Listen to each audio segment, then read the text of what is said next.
उठो जागो और तब तक नहीं रुको जब तक लक्ष्य प्राप्त नहीं हो जाता। आपने अक्सर ये वचन सुना या पढ़ा होगा, परंतु क्या आप जानते हैं कि इतने उत्साहिक वचन के जनक कौन थे? वेदांत के विख्यात और प्रभावशाली आध्यात्मिक गुरु नरेंद्रनाथ दत्त, जिन्हें पूरा देश स्वामी विवेकानंद के नाम से जानता है। हम बात करेंगे स्वामी जी के शिकागो की उस अद्भुत स्पीच की जो आज तक इतिहास के पन्नों में दर्ज है। आखिर क्या बात थी उस स्पीच में जिसे आज तक भुलाया नहीं गया है? क्या थे वो पहले 5 शब्द जिन्हें सुनकर 7000 लोग 2 मिनट तक खड़े होकर मंत्रमुग्ध तालियां बजाते रहे? और क्या सीखा हमने शिकागो की उस स्पीच से जिसे दुनिया के सर्वश्रेष्ठ व्याख्यानों में से एक गिना जाता है? आज से ठीक 130 साल पहले 11 सितंबर 1893 को लेक मिशिगन के तट पर बसा हुआ अमेरिका का सबसे घनी आबादी वाला शहर शिकागो, वहाँ विश्व धर्म संसद अवसर में शामिल थी पूरी दुनिया से आए हुए अलग अलग धर्मों के प्रतिनिधि और भारत का एक युवा तपस्वी स्वामी विवेकानंद। स्वामी विवेकानंद ने अमेरिका के शिकागो में विश्व इतिहास का सबसे चर्चित भाषण दिया था। उस समय स्वामी जी की उम्र केवल 30 वर्ष की थी। 30 वर्ष का ज्योतिर्पुंज था, ज्ञान पुष्प का सुरभि कुंज था,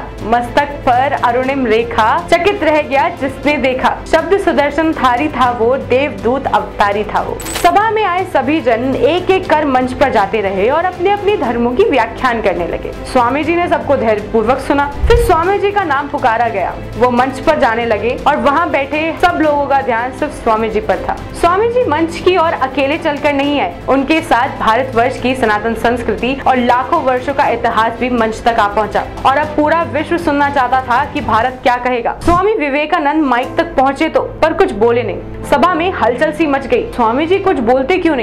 कुछ समय बाद पूरी सभा को एक बार देखकर जायजा लिया और फिर स्वामी जी बोले वो 5 शब्द पूरी दुनिया के विश्व बंधुता का संदेश लेकर गूंज उठे और आज तक गूंज रहे हैं। शिकागो की उस धर्म संसद में स्वामी विवेकानंद जी के वो 5 शब्द थे।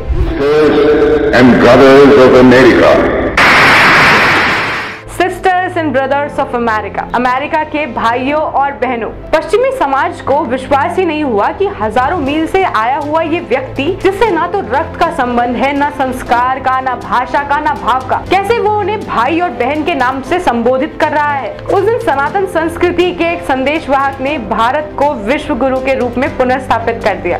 काले गोरे का भेद नहीं, हर दिल से हमारा नाता है, कुछ और न आता हो हमको, हमें प्यार निभाना आता है।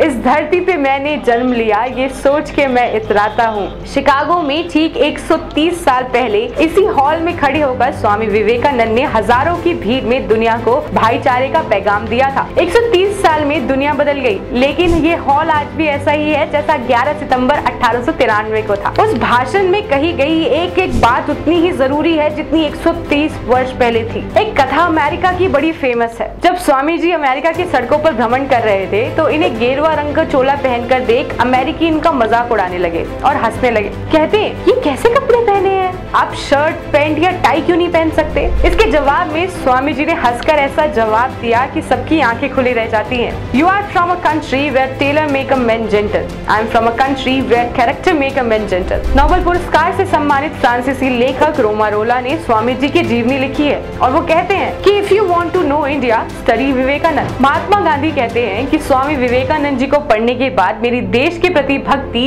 1000 गुना बढ़ गई है। सुभाष चंद्र बोस कहते हैं अगर स्वामी जी जीवित होते तो मैं उनके चरणों में बैठा होता। कई महान व्यक्तित्वों ने स्वामी जी से प्रेरणा ली और देश के उद्धार में अपना योगदान दिया। स्वामी जी की स्मृतियों को मेरा शत शत नमन।